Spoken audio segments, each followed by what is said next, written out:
Terima kasih Tuhan atas segala kasih-Mu. Kau baik dan sangat baik bagi kami sampai hari ini. Kau nyatakan kasih dan kuasa-Mu bagi kami, sehingga kami boleh ada bersama-sama, jum, seteduh, dan berpelau, dan semua oleh karena kemurahan Tuhan. Kami bisa hidup, kami bisa bersuka cita, kami bersyukur semua karena kemurahan Tuhan. Dan pagi ini, rindu Engkau berbicara kepada kami, agar hidup kami hari ke hari menyenangkan hati Tuhan. Berfirman Engkau, kami siap untuk mendengarkannya. Di dalam nama Kristus kami sudah berdoa. Amin. Pagi ini kita belajar tentang kehidupan diubahkan dan yang diperbaharui. Dan ini sangat penting, tema kehidupan yang diubahkan dan yang diperbaharui. Saya dasar dengan satu ayat yang kita bisa sama menyimaknya dalam 1 Petrus pasal 2 ayat 9 dan ayat 10. 1 Petrus pasal 2 ayat 9 dan ayat 10. Tetapi kamulah bangsa yang terpilih, imamat yang rajani, bangsa yang kudus, umat kepunyaan Allah sendiri, dan kamu memberitakan perbuatan-perbuatan yang besar dari Dia yang telah memanggil kamu keluar dari kegelapan kepada terangnya yang ajaib. Kamu yang dahulu bukan umat Allah, tapi yang sekarang telah menjadi umatnya, yang dahulu tidak dikasihani, tapi yang sekarang telah beroleh belas kasihan. Di sini ada beberapa kata yang menjadi dasar kita belajar hari ini, bagaimana yang dimaksud kehidupan yang diubahkan dan yang diperbaharui. Sini ada kata imamat yang rajani, memberitakan perbuatan-perbuatan yang besar. Yang ketiga, memanggil kamu keluar dari kegelapan kepada terangnya yang ajaib. Jadi, bagaimana kehidupan yang diubahkan dan yang dibaharui ini? Yang pertama, memang ada satu perubahan dalam kehidupan, yaitu kehidupan yang lama kepada kehidupan baru, yang telah memanggil kamu keluar dari kegelapan kepada terangnya yang ajaib. Jadi, orang percaya sebagai pengikut Yesus, dia punya pengalaman rohani, di mana dia sudah dipindahkan dari kehidupan yang namanya kegelapan kepada terangnya yang ajaib. Dan ini bukan sekedar pengetahuan, tapi pengalaman rohani. Dan setiap orang mesti mengalami pengalaman ini. Berpindah dari kegelapan kepada terangnya yang ajaib. Bagaimana proses terjadi? Tentu pertama melalui sebuah keputusan. Setiap orang yang sungguh-sungguh ikut Yesus, dia mengambil sebuah keputusan, yaitu dia menyukai namanya terang Tuhan yang ajaib. Dia tidak menyukai hidup dari kegelapan. Jadi keputusan seseorang menentukan dia berpindah dari kegelapan kepada terang Tuhan yang ajaib.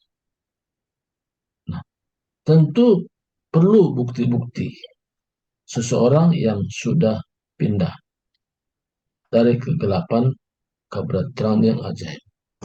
Kita tidak bisa membuat satu katakanlah statement, oh kau masih dalam gelap. Tidak bisa. Tapi bukti-bukti itu menentukan bahwa orang itu sudah berpindah dari kegelapan kepada terang ajaib. Bukti-bukti apa? Buktinya orang yang sudah pindah, dia menyukai namanya pekerjaan terang itu. Dia menyukai tentang firman Tuhan. Dia menyukai apa yang Tuhan suruh. Dia menyukai apa yang Tuhan arahkan. Jadi kesukaannya yaitu firman Tuhan, Ya. bukan lagi yang lain, bukan yang lama, tapi firman Tuhan. Jadi renungannya adalah firman Tuhan. Yang kesukaannya adalah firman Tuhan, merenungkan siang dan malam. Ia seperti pohon yang Aja hari ini. tumbuh di tepi air yang Ini menghasilkan juga buahnya lagi pada dengerin firman. masanya. Ya, ada yang mungkin Yang lagi ini tuh. bicara. Ya. Bentar ya. Ini perlu ketik dulu ya. Ya, oke. Jadi dia menyukai namanya kehidupan terang itu. Dan bukti nyata yaitu kehidupan yang diubahkan itu dari hal-hal sederhana. Kalau dulu dia berpikir apa yang bisa ku dapat. Sekarang dia berpikir apa yang bisa ku beri. Ya. Jadi ada satu nilai-nilai yang berubah dari kehidupan lama kepada yang baru. Ya. Jadi dia punya keputusan. Nah, jadi dia mengambil keputusan bahwa apa saja yang dia perbuat dengan segenap hatinya, seperti untuk Tuhan dan bukan untuk manusia. Dan nilai itu ada. Dia punya pedoman hidup, yaitu firman Tuhan. Apa kata firman Tuhan? Dia belajar untuk mentaatinya. Nah, pertama, saudaraku, dalam pedoman hidup, kita yang tadinya tidak begitu konsentrasi kepada firman Tuhan, sekarang konsentrasi apa kata Tuhan dan firman-Nya. Di mana seseorang yang sudah diubahkan kehidupannya, dia masuk kepada fase berikutnya. Apa di sini? Yaitu imamat yang rajani. Apa kata artinya ini? Imamat yang rajani. Imamat itu bahasa imam, rajani itu raja. Ya, jadi imamat yang rajani. Jadi kehidupannya sudah mulai membimbing keluarganya untuk melekat dengan Tuhan. Dulu tidak seperti itu. Jadi kehidupan yang diubahkan itu mulai konsentrasi berkeluarga dulu. Ya punya tanggung jawab untuk membawa keluarganya dekat dengan Tuhan. Bukan tanggung jawab pendeta, walaupun kita bisa mendengar pendeta di gereja, di mana kita berjemaat, tapi tanggung jawab yang utama adalah kalau dalam keluarga masih lengkap, yaitu tanggung jawab kepala keluarga. Karena ada kalanya juga nggak lengkap, yaitu tanggung jawab ya yang masih tinggal. Ya, ada single pater misalnya, atau seorang yang betul-betul dia bertanggung jawab semuanya, ya. Atau orang bilang kata single parents, pesan lain artinya dia menjadi bapak, bisa menjadi ibu. Nah itu tanggung jawabnya apa? Membawa keluarganya untuk dekat dengan Tuhan. Yang kedua, kata yang raja itu raja, dia membuat keputusan-keputusan, ya, supaya apa? Supaya ada arahan, ada bimbingan, sehingga keluarga itu mengerti kemana arahnya, kemana bimbingannya. Jadi orang yang single parents itu yang tinggal itu membimbing anaknya, membimbing keluarganya untuk mengambil sebuah keputusan berupa nilai-nilai. Nah, jadi ada guideline. Ya. Guideline inilah membawa orang sehingga benar-benar dalam keputusannya sesuai dengan kehendak Tuhan. Kata guideline ini adalah penuntun. Ya. Kalau kita dalam sebuah kota, kita belum terbiasa di kota itu, ada namanya roadmap, yaitu peta jalan, sehingga kita sampai kepada tujuan. Nah, demikian juga kita secara rohani ada roadmap juga, di mana kepala keluarga membimbing keluarganya supaya mengerti apa menjadi kehendak Tuhan. Karena untuk mengerti kehendak Tuhan ini adalah satu bagian di mana tanggung jawab daripada keluarga atau kepala keluarga. Atau mungkin untuk sementara karena mungkin kalau suami belum bisa diandalkan, ya diambil alih sementara ya itu oleh istri. Nah, pada umumnya memang suami bertanggung jawab. Tapi untuk sementara karena suami belum bisa memberikan tanggung jawab itu, istri yang mengambil alih sementara sampai nanti kepala keluarga ini bisa menjadi dewasa, bisa membawa keluarga ya, dan memahami apa kehendak Tuhan. Nah, kehendak Tuhan itu apa sih sebenarnya? Kehendak Tuhan itu supaya setiap orang yang sudah berpindah hidupnya dari kegelapan kepada terang Tuhan yang ajaib, yaitu memberitakan perbuatan-perbuatan yang besar. Juga kamu memberitakan perbuatan-perbuatan yang besar dari Dia.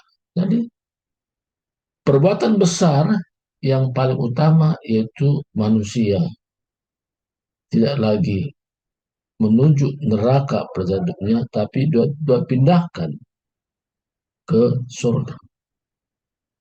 Jadi kehidupannya yang diubahkan, yang dulu dia hidup dituntun oleh keinginan sendiri, sekarang dituntun oleh Tuhan melalui firman Tuhan. Dan dia mendapatkan satu keyakinan, kepastian. Kapanpun waktunya dia dipanggil Tuhan. Tidak ada keraguan, tidak ada kebimbangan, dia pasti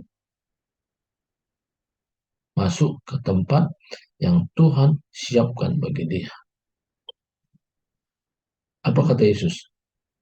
Di rumah Bapakku banyak tempat tinggal. Aku pergi menyiapkan tempat bagimu. Jadi orang yang sudah pindah daripada kegelapan kepada terang Tuhan ajaib, dia begitu yakin sekali. Tidak ada kebimbangan, tidak ada kepastian. Dan keluarga ini memahami apa menjadi kehendak Tuhan. Yaitu menyampaikan kesaksian-kesaksian.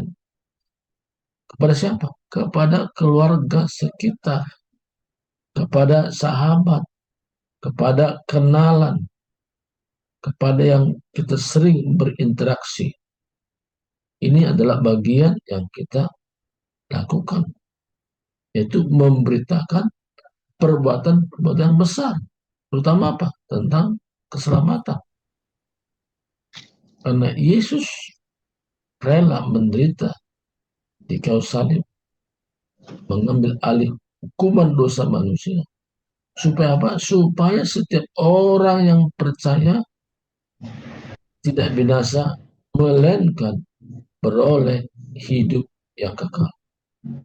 Nah, kalau prinsip ini kita lakukan sungguh-sungguh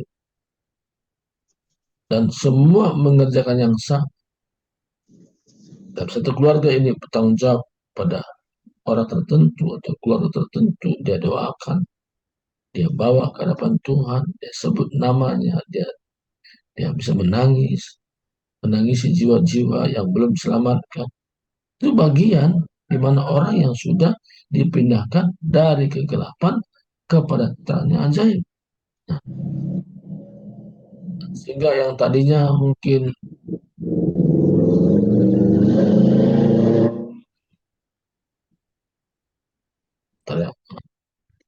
jadi mungkin masih berpikir apa yang bisa ku dapat dulu, berpikir begitu. Tapi sekarang dia punya pandangan yang baru. Apa yang bisa ku beri? Pertama yang mudah yaitu kita sentiasa bersaksi menjadi gaya hidup. Bersaksi menjadi gaya hidup. Nah, artinya sudah menjadi satu kehidupan sehari-hari. Kalau ketemu dengan orang, kita mulai bersaksi tentang kebesaran Tuhan. Pertama, soal keselamatan. Yang kedua apa? Yang kedua, bimbingan Tuhan. Kita dibimbing Tuhan secara rohani. sehingga kita tidak salah dalam melangkah. Kita tahu apa yang kita lakukan, kita tahu apa yang tidak kita lakukan. Jadi bimbingan Tuhan itu menjadi arahan bagi kita supaya kehidupan kita terjaga. Makanya Tuhan membimbing itu melalui apa? Melalui cara kita berpikir. Nyatakan persembahkan tubuhmu sebagai persembahan yang hidup, yang kudus, dan yang berkenan kepada Allah. Tapi sebelumnya katakan apa? Berubahlah oleh pembaharuan, changing your mind. Jadi sebelumnya itu memang kita harus berubah, cara kita berpikir berubah. Saya katakan tadi, dulu kita berpikir apa yang bisa ku dapat, sekarang apa yang bisa ku beri. Bentuknya bermacam-macam, memberikan pandangan hidup, memberikan nasihat, memberikan arahan. Orang dalam persimpangan, dia mengerti, dan dia tahu bahwa perlu bimbingan, dan dia arahkan kepada yang benar, sehingga dia paham apa arti hidup. Karena sekarang ini banyak orang nggak ngerti apa arti hidup. Dia hanya pikir makan itu hidup untuk makan. Lebih daripada itu, Tuhan mau supaya kita punya potensi yang besar. Potensi ini kita bisa lakukan. Kenapa? Karena dalam bimbingan Tuhan, kita dibimbing kepada arah tujuannya, sehingga kita semakin mengalami bagaimana Tuhan memakai kita. Tuhan memakai kita bukan berdasarkan sekolah, karena sekolah tinggi teologi baru Tuhan pakai. Tidak seperti itu, tapi kerinduan kita, karena kita sudah dipindahkan dari kegelapan kepada terangnya ajaib. Kita bersaksi, memberitakan perbuatan-perbuatan besar dari Dia tentang keselamatan. Yang kedua, kita juga bisa menyatakan tentang apa yang Tuhan sudah ubah, apa yang Tuhan sudah kerjakan. Jadi apa yang kita ceritakan, karena itu yang kita alami. Apa yang kita alami, itu yang kita ceritakan. Namanya membagi hidup. Nah, saudaraku, hari ini Tuhan mau supaya kita bersaksi bagaimana kehidupan yang diubahkan dan yang diperbaharui. Nah, kata diperbaharui, kita belajar terus supaya kehidupan lama ini tidak muncul lagi.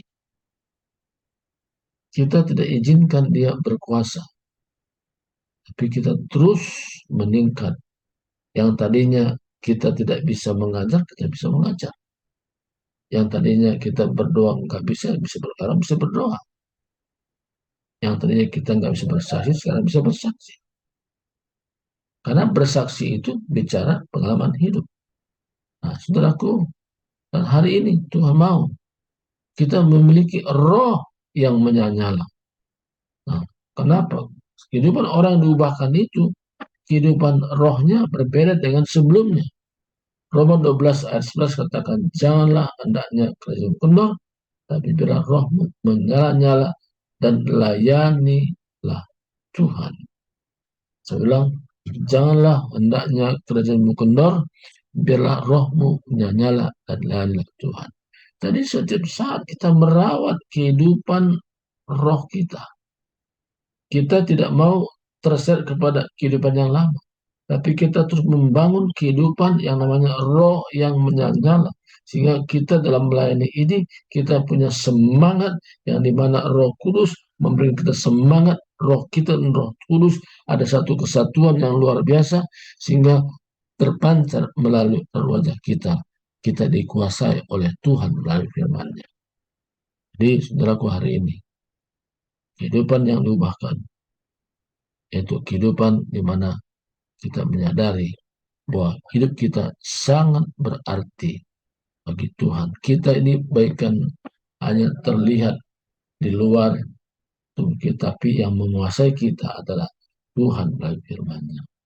Ya, jadi kita ini baikkan bejana yang terlihat, tapi yang sebenarnya Yesus itu penguasa tunggal dalam hidup kita.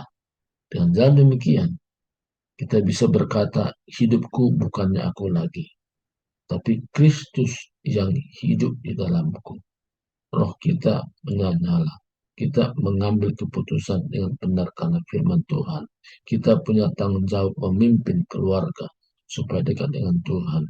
Ada bagian-bagian di mana kita doakan seusus, kadang-kadang kita bisa menangis, mencucurkan air mata karena kita tahu mengubah orang itu bukan kata-kata, tapi lewat doa kita. Doa kita didengar oleh Tuhan sehingga hati yang keras pun Tuhan bisa lunakkan. Nah, makanya pentingnya kita doa itu supaya Tuhan bisa lembutkan hati orang. Nah, kadang-kadang dengan perkataan kita mau mengajak keluarga untuk memahami firman Tuhan, ya karena bagian yang sulit juga. Nah, tapi ketika dalam doa, Tuhan, aku tidak bisa mengubah mereka, tapi Engkau yang mengubah hati mereka. Dengan cara demikian, kehidupan kita, kehidupan yang diubahkan dan diperbaharui. Dulu kita tidak konsentrasi kepada hal itu, tapi sekarang kita betul-betul memahami. Hanya peranan Roh Kuduslah membuat mampu kita mengerjakan semua ini. Kita bersaksi, mulut kita diurapi oleh Tuhan. Kalau kita membawa orang, keluarga kita misalnya, pada Tuhan, dan kita bawa, dan kita menangis betul orang karena sentuhan Roh Kudus dalam hati kita. Kita pun kadang-kadang kok bisa saya nangis ya? Itu adalah sentuhan Roh Kudus. Jadi Roh Kudus yang bekerja. Kita sebenarnya tidak tahu bagaimana sepatutnya berdoa, tapi Roh sendiri berdoa kepada kita, membimbing kita, mengajarkan kita, dan berdoa kepada Allah dengan keluhan-keluhan yang tak terucapkan. Dengan jalan demikian, saya percaya kehidupan kita dari hari ke hari semakin meningkat, bukan sekedar diubahkan, tapi diperbaharui, bahkan bisa membimbing orang lebih dekat kepada Tuhan. Lewat kita membaik kesaksian hidup kita kepada orang lain. Jadi hari ini Tuhan punya kerinduan bahwa kita menjadi saksinya Tuhan. Apa saksikan? Pertama tentang keselamatan yang kekal. Yang kedua, apa tak saksikan? Kita dipimpin oleh Tuhan oleh rohnya. Kita memiliki roh yang menyala dan terus menerus melayani Tuhan. Dan kita berkata, aku ini hidup. Bukan lagi aku yang hidup, tapi Kristus yang hidup dalamku. Inilah firman Tuhan hari ini. Mari kita berdoa. Terima kasih Tuhan Yesus. Engkau baik, Engkau luar biasa. Kasih-Mu tidak pernah berubah bagi kami sampai hari ini. Kami tahu dalam hidup ini tanpa Tuhan kami tidak mampu berbuat sesuatu apapun yang baik. Tapi bersama Tuhan kami bisa mengerjakan hal yang besar. Kami bisa memberitakan perbuatan-perbuatan yang besar dari Tuhan dalam hidup kami. Sehingga kami memiliki gaya hidup yaitu bersaksi. Itu menjadi bagian di mana Tuhan panggil kami. Supaya kami punya moto bersaksi adalah gaya hidup kami dari hari ke hari. Pengaruhi keluarga kami, tetangga kami, saudara kami, siapa saja di mana mereka boleh melihat Kristus hidup dalam kami. Terima kasih Tuhan. Ini adalah syukur kami di dalam nama Kristus. Kami sudah berdoa dan bersyukur pada saat hari Minggu pagi ini. Haleluya. Amin. Serahkan kepada Tiar, host. Ya, baik. Terima kasih Pak Surbakti buat firman Tuhan yang luar biasa pagi hari ini ya. Dengan tema tadi kehidupan yang diperbaharui ya. Dan kita sudah jelas tadi mendengarkan penjelasan dari hambanya Bapak Surbakti. Bagaimana kehidupan kita yang diperbaharui di dalam Yesus Kristus tentunya. Baik Bapak Ibu, kita berikan kesempatan untuk bersaksi di minggu pagi ini. Barangkali Bapak Ibu punya pengalaman ya dulu saya begini, sekarang jadi dulu begitu, sekarang begini gitu ya. Jangan dulu begini, sekarang jadi begitu ya. Dulu begitu, sekarang udah begini gitu kan. Baik, silakan jika ada langsung saja dibuka mic-nya Bapak Ibu, berikan waktu ya 4 menit lah satu orang. Silakan Bapak Ibu. Apa yang ditangkap hari ini? Pak Lamsar sudah buka mic, silakan Pak Lamsar. Ya, selamat pagi Bapak Ibu. Ya, pagi Pak. Terima kasih. Ya, ada berapa kita yang hadir pada pagi hari ini, kita menikmati firman Tuhan. Ya. Kembali diingatkan pagi hari ini oleh Tuhan bagi setiap kita, supaya kita sebagai keluarga, sebagai pribadi, ya, Tuhan mengingatkan kita di sini. Yang saya imani, ya, saya nikmati dari firman Tuhan pagi hari ini. Iya. Yang pertama, kita bersyukur kalau kita itu bangsa spesial, ada pribadi yang spesial di hadapan Tuhan. Ini yang luar biasa, ya. Jadi semacam bonus lah, tapi kita harus pahami bonus itu ya sesuatu yang jangan sampai lewat. Kalau tidak kita uh, ambil, kita tidak gunakan dengan baik, kita tidak lakukan, wah, itu sia-sialah hidup kita, malang sekali, ya.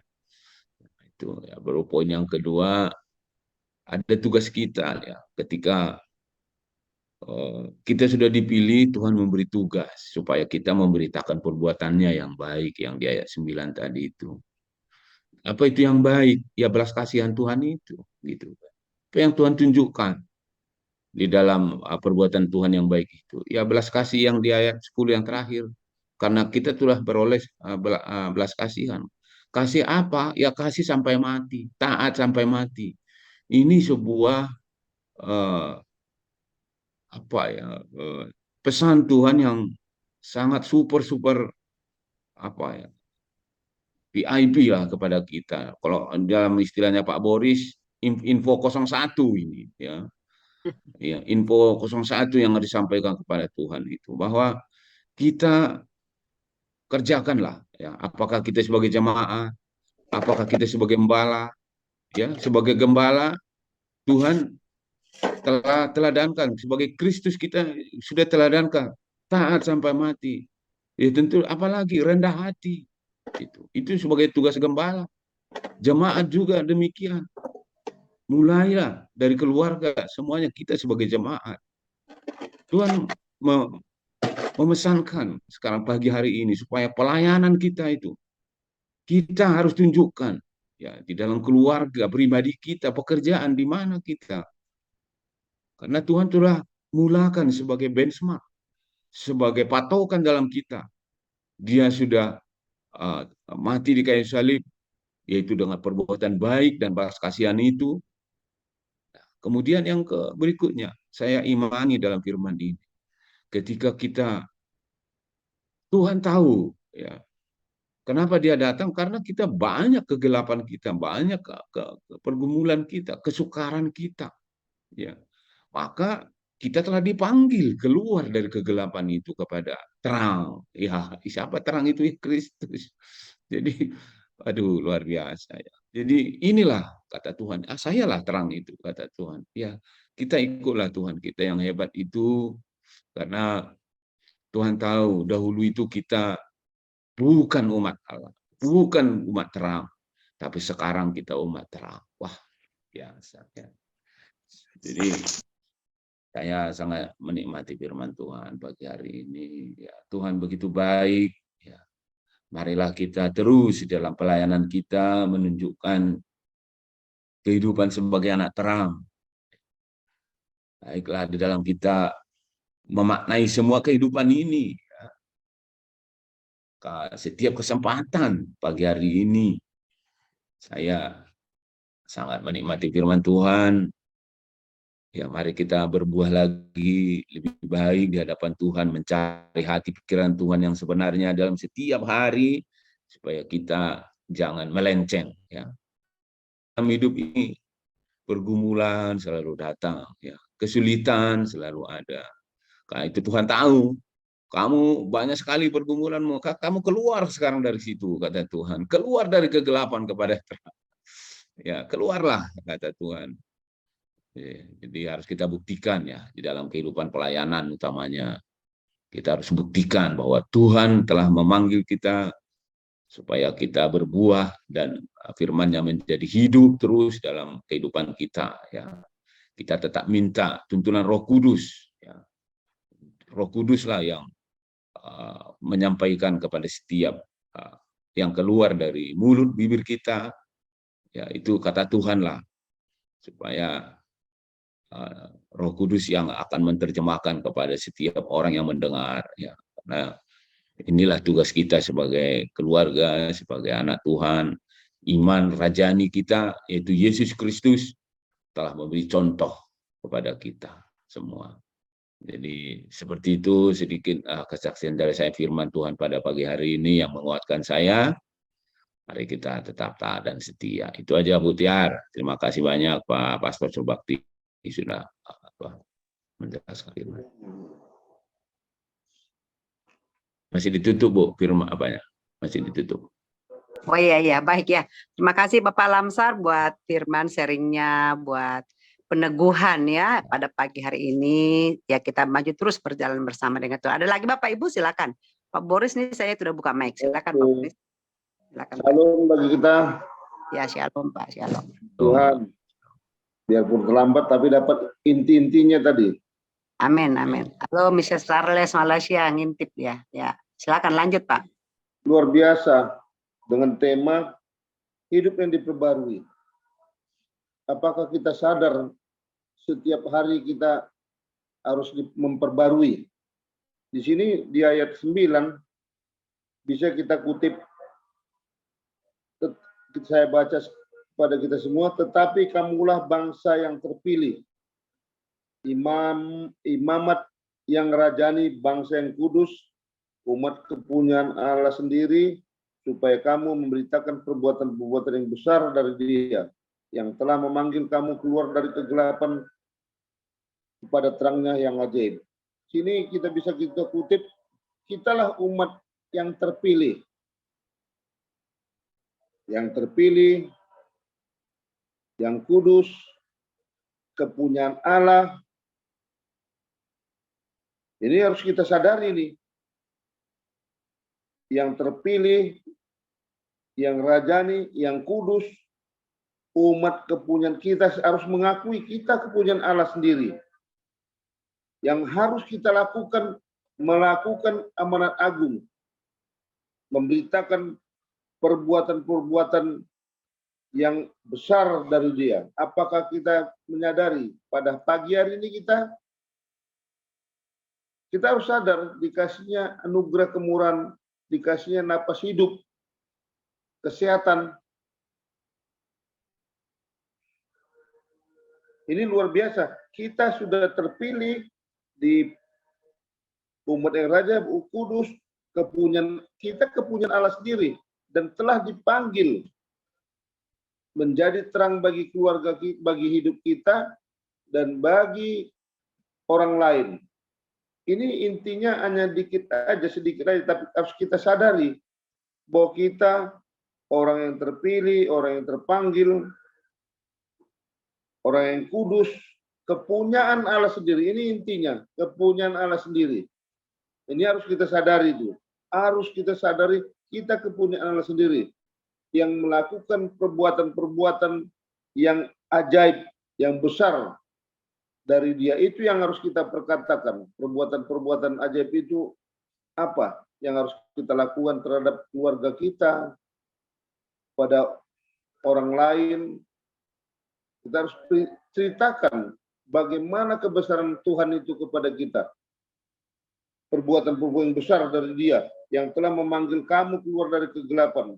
Dulunya kita penuh dosa, penuh kejahatan yang kita lakukan, pribadi lepas pribadi. Seperti saya ini. Makanya di sini tadi, hidup yang diperbarui. Inilah harus kita tahu. Hidup yang diperbarui harus apa? Ya udah kita terpilih, dipanggil, umat yang kudus, kepunyaan Allah sendiri. Jadi kita harus sadar itu. Kita harus menyadari bahwa kita adalah kepunyaan Allah sendiri. Harus setiap saat kita tetap bersyukur. Itu intinya. Belas kasihan Tuhan sudah terjadi bagi kita setiap hari. Sampai pada hari ini. Terima kasih firman Tuhan. Tuhan Yesus memberkati kita semua. Amin. Ya Bu. Ya, baik. Terima kasih Pak Boris dari Medan sudah bersharing pada hari ini ya, apa yang didapatkan. Baik, ada lagi Bapak Ibu? Jika tidak ada, saya Coba tambah, saya mau bersaksi ya di hari ini. Jadi sesuai dengan firman Tuhan tadi dikatakan yang pertama kamu harus jadi imam. Ya, kalau masih lengkap yang jadi imam itu kepala keluarga atau suami. Tapi kalau sudah tidak lengkap, ya siapa yang tinggal? Mungkin bapak ataupun ibu ya. Nah, kemudian kita ini adalah kepunyaan Allah yang sudah dikuduskan, dilayakkan, ya, yang sudah dibelas kasihani, sudah diangkat dari kegelapan jadi kepada terang yang ajaib. Luar biasa firman Tuhan pagi hari ini. Bapak Ibu, saya jadi teringat kemarin waktu kita doa ya di penyembahan hari Jumat itu ya, Jumat ya. Jumat apa Kamis ya? Kamis kayaknya. Jumat ya Pak ya. Oh iya ya, betul. Jumat itu. Ya, dua berantai. Nah, kemudian kemarin ada juga memang untungnya rupanya dibikin YouTube itu. Jadi kita bisa tonton kembali. Itu ya, kita lihat kembali, kita bisa evaluasi Bapak Ibu. Nah, kemudian Pastor Bakti kirim link itu dan saya buka gitu ya. Saya buka. Saya itu kan semua ngalir begitu saja gitu. Rupanya di situ ada satu titik saya itu benar-benar udah apa ya namanya? Pokoknya udah I surrender gitu ya. Pokoknya udah berserah. Menangis yang serius lah. Iya. Pokoknya udah gitu, nggak ada lagi, kayaknya udah nggak gerak lagi pada saat itu. Tapi saya nggak tahu apa yang membuat saya seperti itu. Dan pada waktu itu saya itu tidak menyadari, saya ngalir aja. Karena pada waktu itu pun kalau nggak itu kan saya sambil petik gitar ya, petik gitar mata tertutup. Jadi ketika kemarin saya lihat itu saya nangis lagi, saya ikut juga terbawa gitu. Nah kemudian itu kan pagi-pagi ya. Nah kemudian saya pikir gini. Oh Tuhan kok sampai segitunya gitu. Tapi saya juga bertanya apa di balik itu gitu. Ya, jangan hanya nangis saja gitu kan. Nah, terus saya berdoa, saya cari jawaban lah ya. Ada apa di balik itu? Dan saya percaya memang itu saya bisa seperti itu karena Roh Kudus, ya. Karena kalau di kedagingan saya nggak pasti tidak bisa. Karena saya akan memikirkan gengsi, memikirkan malu, dan sebagainya. Tapi itu tidak ngalir begitu saja. Kemudian saya berdoa, ada apa Tuhan? Apa yang saya minta waktu itu? Apa yang paling yang membuat saya sedih gitu? Ya, Bapak Ibu, ternyata ada beberapa hal ya, dan Tuhan sikapan, tapi saya hari ini mau saya bagikan. Dan di situ doa saya itu jelas memang. Setelah saya putar kedua kali, doa saya gini, Tuhan kami tidak bisa menjaga keluarga kami. Kami tidak tahu apa yang mereka pikirkan. Tolong peluk mereka Tuhan. Nah itu, disitulah. Ya. Nah rupanya setelah sore itu, anak saya telepon yang kecil. Ya, dia bilang begini, Mama katanya apa? Saya mau pulang ke rumah sekarang. Gitu. Itu masih jam 5. Saya bilang, oh ya, kenapa cepat? Gitu kan. Ya, saya sudah beres urusannya, nanti saya mau ke kampus. Oh ya, baiklah kalau begitu. Terus ya saya gitu saja dari rumahnya. Kemudian saya tunggu dia, Mama tunggu di rumah. Pas hujan, saya kedengeran, kok kamu berisik? Ya hujan gitu. Oke, Mama tunggu di rumah. Nah, udah ditunggu, dia datang bener nggak berapa lama, 15 menit udah nyampe. Terus udah begitu sampai di rumah dia bercerita. Jadi memang kurang lebih sebulan ini sudah pernah memang dia cerita. Dia kan anak baru bekerja, masih anak kecil lah ibaratnya itu, kalau dalam tempat mereka bekerja itu dianggap bocah ya gitu ya, masih ingusan lah gitu. Nah, rupanya ada tanggung jawab besar yang diberikan oleh pimpinan perusahaan kepada dia. Dan itu sangat-sangat besar. Dan itu otoritas dia, nggak ada yang lain gitu. Nah, rupanya ya ada rekan-rekan kerja dia ini yang mencoba merayu dia, ya katakanlah curang gitu ya, maksudnya itu kan masih ori, nanti kita bisa ganti dengan yang ini, saya punya yang gini gitu ya. Nah itulah dunia kan. Jadi memang pernah dia ngomong gini, Mah kalau ini gini, kalau ori berapa ya Mah? Terus kalau yang second berapa ya, Ma? Gitu kan. Nah, terus saya bilang, Mama nggak ngerti itu karena Mama bukan di situ pasiennya gitu kan. Nah, tapi itu berlalu begitu saja. Nah, rupanya kemarin ketika mereka ada apa namanya, ada waktu untuk diperiksa ataupun dipertanggungjawabkan gitu ya, dipertanggungjawabkan. Nah, jadi waktu itu memang waktu dia ngomong begitu, saya bilang gini, jangan coba-coba bermain curang, harus jujur, itu nomor 1 jujur, saya bilang gitu kan. Nah terus itu berlalu begitu saja gitu kan, udah kurang lebih sebulan. Nah tapi kemarin ternyata itu jawaban doa saya itu. Dia bilang, saya bersyukur mah, katanya. Tadi ketika saya diperiksa, semua diperiksa, apa yang dipertanggungjawabkan, yang dikasih perusahaan ya, manajemen kepada saya, itu semua baik. Semua tidak ada yang ini. Jadi yang tadinya beberapa teman itu bukan 1 orang yang mempengaruhi, ada 2-3 orang gitu kan. Nah, dan mereka di situ orang-orang yang punya jabatan gitu kan. Nah, ya tinggal hanya ACC anak ini aja gitu istilahnya. Iya kata dia udah jadilah. Tapi ketika diperiksa ada waktu katanya sempat dia bilang, nanti kalau misalnya diperiksa, Pak gimana? Nanti kasih aja uang rokoknya. Gitu kan. Nah itulah dunia kan. Jadi dikasih uang rokok gitu kan. Nah itu namanya bagi-bagi dosa gitu kan bahasa itunya kan. Bahasa rohaninya.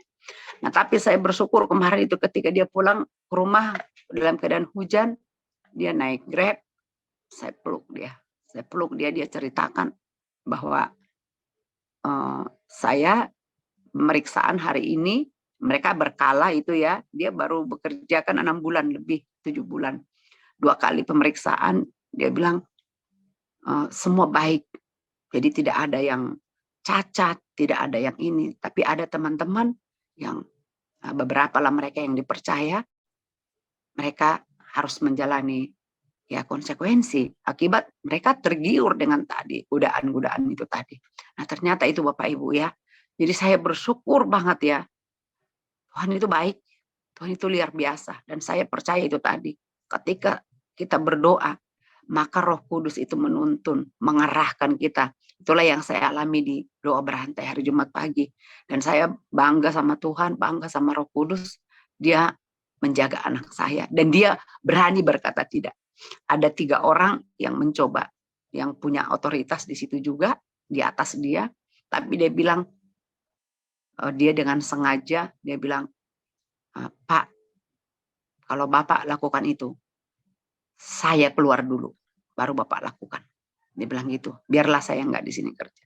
Nah jadi dengan seperti itu, saya bilang Tuhan thank you, terima kasih Tuhan Yesus gitu. Itu yang luar biasa ya Bapak Ibu ya. Jadi itu kesaksian saya pagi hari ini. Jadi di situ saya ambil kesimpulan juga begini. Kita mendengar firman Tuhan itu bukan karena dari seseorang yang terkenal atau dari seseorang yang hebat. Tidak. Tapi siapapun yang menyampaikan firman Tuhan, kalau memang itu sesuai dengan Alkitab, ya sesuai dengan kebenaran firman Tuhan. Kalau kita mempunyai rasa haus, rasa rindu kepada Tuhan, ya maka kita akan mendapatkan rema.